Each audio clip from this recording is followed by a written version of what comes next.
Hello, good morning, or good afternoon now because I recorded a video prior to this, but I felt that it was too long. Anyways, I'm enjoying a cup of coffee. It's a beautiful day in Foster City. I'm in my apartment room. I'm paying $1,500 a month for this, and it's worth it because it's close to my job. It's you save on gas and everything else. But anyway, this video is not about that. This video is an update to let you know that I actually purchased or rented out my condo finally. Right, it took 4 months. So this process involved quite a lot of delayed gratification. It involved quite a lot of emotional pain. I don't know what else you want to call it because it's basically pain regardless. So essentially what happened was I first got this place because I wanted to invest in low capital income housing. So essentially what happened was it was being the purchase price was $120,000, and I thought, you know what, I'll just see, I'll purchase it and then I'll take the necessary steps to get it rented out. Um, so the reason why this was actually a painful process is because it took a considerable amount of delayed gratification. It was more than I actually expected because I thought this was only going to take about 1 month to do everything. Turns out there's 3 phases to this. The first phase is you find the place with your real estate agent, and you determine if it's good, and then you finally purchase it. Second phase is you basically determine what needs to be fixed, and if you have the budget for everything, and then you determine, okay, well, is this gonna be fixed or not, or can I get maybe renters to take care of it? Third phase is to find a renter, and that is actually took me the longest time.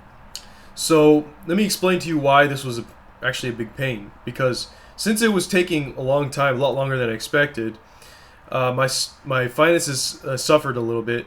I knew I needed a vacation as soon as possible, and I never took it. Still haven't taken it, but basically in the back of my head, I was always thinking, God, I'm losing money, I'm losing money, I'm losing money. And for a normal person, if that would normally make them say, "Oh, I got to sell this thing," because emotionally they're feeling painful, and they know that that's something that's possibly going to get them in a it's financially unstable to them, and they cannot see that the next step, the actual step of getting it rented out as real. They just can't see it as real, so they'll just go ahead and sell the place. Now, I felt discouraged, but that didn't mean that my dignity wasn't there. So essentially, based on reading all these books, looking into how an investor thinks, reading The Intelligent Investor, listening to Dan Pena on a day-to-day basis, who talks about how everyone is poor, and he's right, because of their mentality and how they approach their finances. Let's see, there's just multiple things, and also general attitude towards the future. Allowed me to retain my dignity and my self-esteem, so that no matter what the world was telling me, if it was flipping me off saying that I need to give up, that I need to sell this place, I pretty much said, no, I'm going to do every necessary step to get this rented out. And I went ahead and did that. So the first step was basically to find the place, and that didn't take too long because it did kind of take a long time. This actually started off somewhere in June of 2018. I didn't necessarily look every day, but I figured that I would have to be very careful and determine exactly what I needed to before of what I would need to do to purchase it before I could actually go ahead and do so. So I would call my loan officer basically every weekend and ask him some questions. I would text him whenever I needed to ask him some questions. And essentially, I got a lot of good answers before I was able to make a decision on where I wanted to purchase and what I wanted to purchase. So basically, when the real estate agent showed me around, I didn't have any criteria for where I wanted to buy other than, okay, is this seem like, just based on my senses, going to be okay to be rented out, just and minimal repairs. So then we would go from one place to the next and the next. And I looked at about 10, and there were ones that were actually fixed up, where they actually put in like granite countertop. They put like tile flooring, and it looked great. It looked like it was like a $30,000 job that they did or something. And the issue though is it got sold like right away, and looking back, I probably could have. I asked for like $120,000 because it was being sold at $100,000, and the place that I took was $120,000. So I could have said, "Hey, can I get this for $120,000?" I mean, I don't know why I didn't do that, because I had different options. I mean, I had that option. Like, why didn't I do it? I don't know, but that just got sold so fast. I mean, I'm sure that it went up to $200,000 or something like that. Essentially, you don't want to buy a fixed home or flipped home. So I just decided to go with the one that seemed the best based on what we saw. So after about 10 or so, and I could have done more research or whatever, but it just seemed like a good thing. Now there is one flaw with my process in that first phase, which is that I didn't have experience with all this stuff. So I didn't know what to look for when I went there. I didn't know to open vents to see if it was clean, the ducts were clean. I didn't know to test certain equipment. Or anything like that. I just thought like, oh, I'll see it and see if it's fine. I actually got quite lucky. Everything that I had basically worked. The only thing though is after the inspection, they noticed some flaws that I needed to work on. But anyway, and they were minimal, so that was good. But then the second phase was a pain in the ass, because the second phase is actually fixing it up and determining what you need to do. So essentially what I did was I went out there and I cut the existing tile countertop, and I put a new sink in. I took out the old sink that was undermounted. It looked like it was 30 years old, and I replaced it with a new stainless steel sink, and it looks great. There's two drains. It's awesome, and I did the plumbing too. It took about 2 weeks of effort. 2 weekends of effort, and doing some research with YouTube videos and stuff like that. So again, I'm doing this alone. I don't have a spouse, but yeah, so the third phase was finding a person to take the place. And since it's low-income housing, I got all kinds of people who were interested. And I had to gain a new skill of working with people. The profession I have, I'll be honest, we do have to work with people to some extent. We have to communicate with them. But that's been a flaw of mine. It's been difficult for me to do. And so with this experience, it's probably going to help. It's going to probably feed into that and help me with that. But that's beside the point. Basically, when I call these people, or when these people called me and we discussed their interest, I would often have to ask them things like, "Well, are you okay with, if you don't have shades that are the best, they don't look the best. It's not a luxury apartment." I would have to be very clear about all this stuff.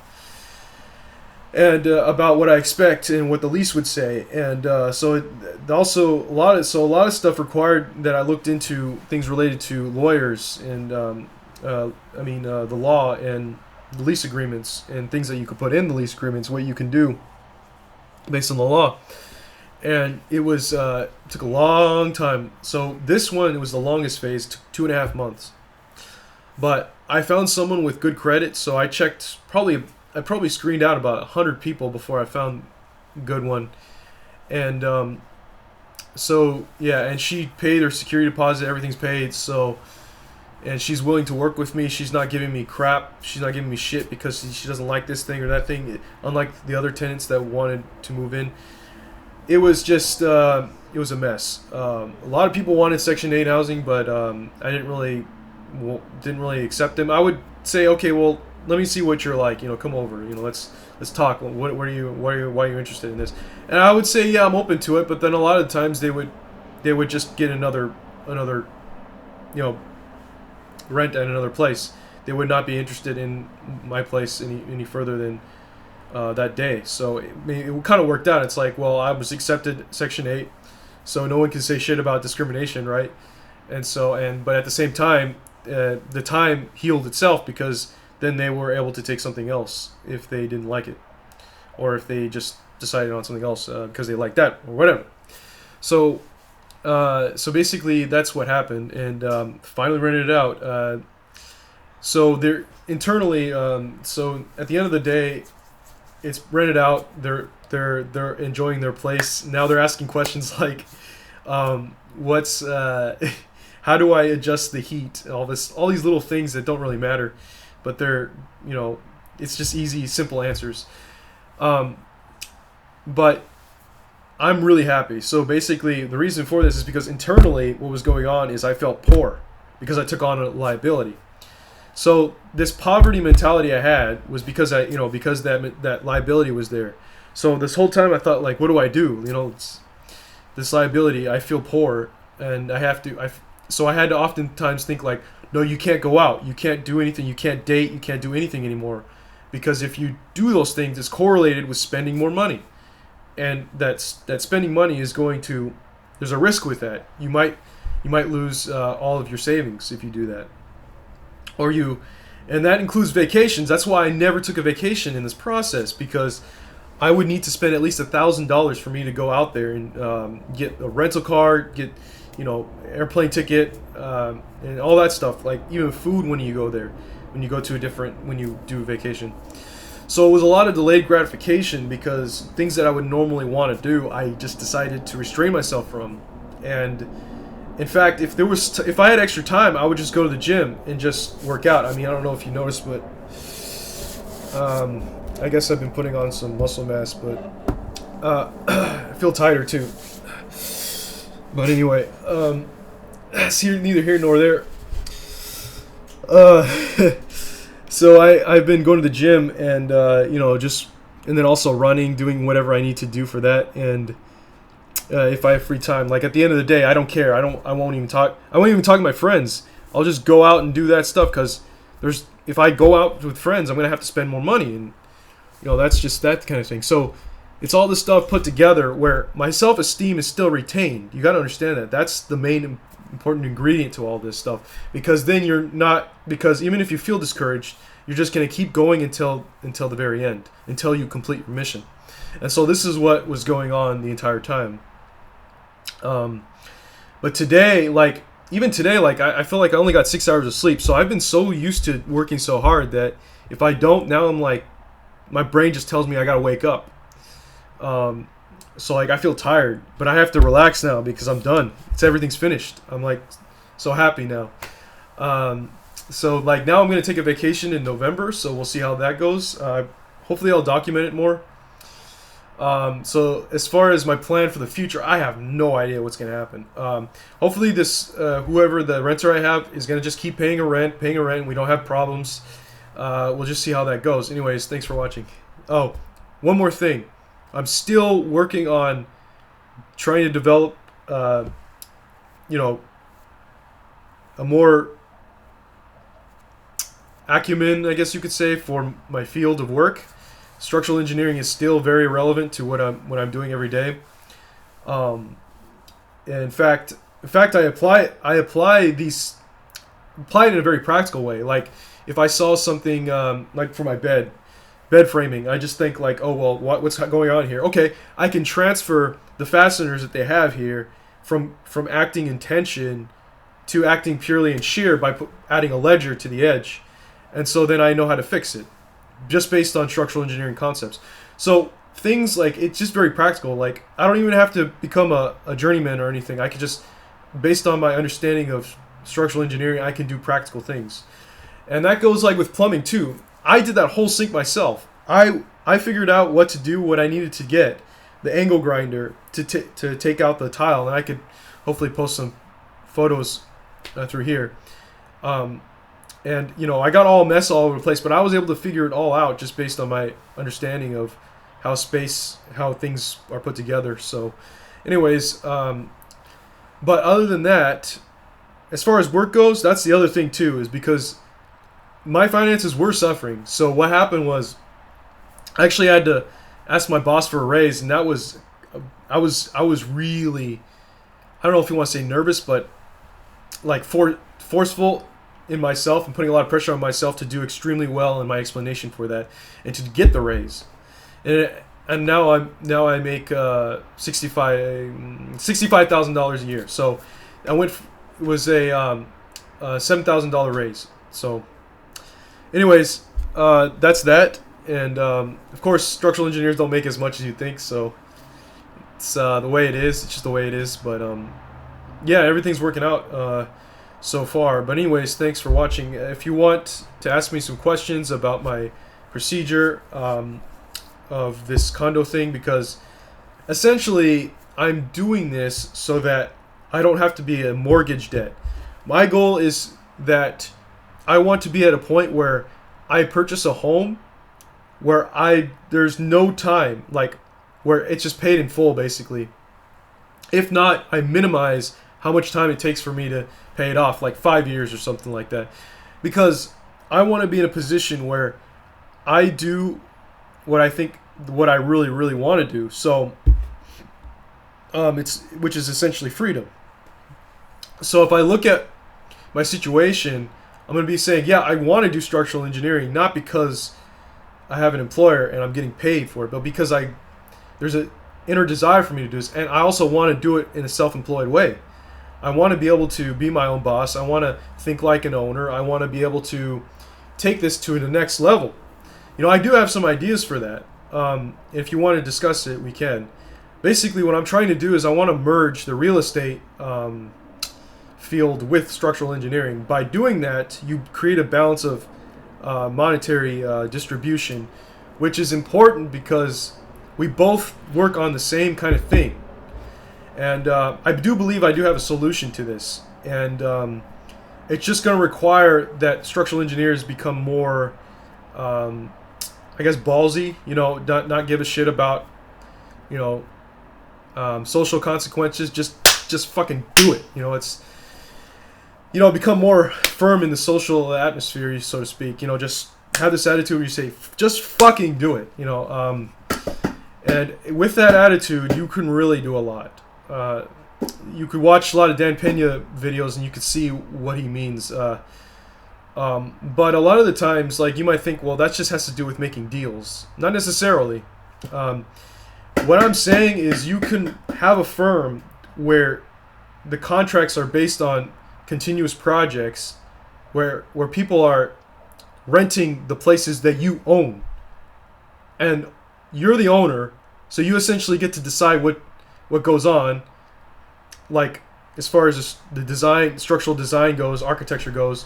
But they're there because they want to impose some kind of creative image that they have. So, and that could be anything. So there's a lot of pressure for the technical side to get it right. But at the same time, there's a lot of money to be made if you think about it in this field when you look at it from that point of view. Because if somebody can just think of something that they want just on the top of their head and you can make that happen, you realize how much power that is. That's like, you're just like, wow.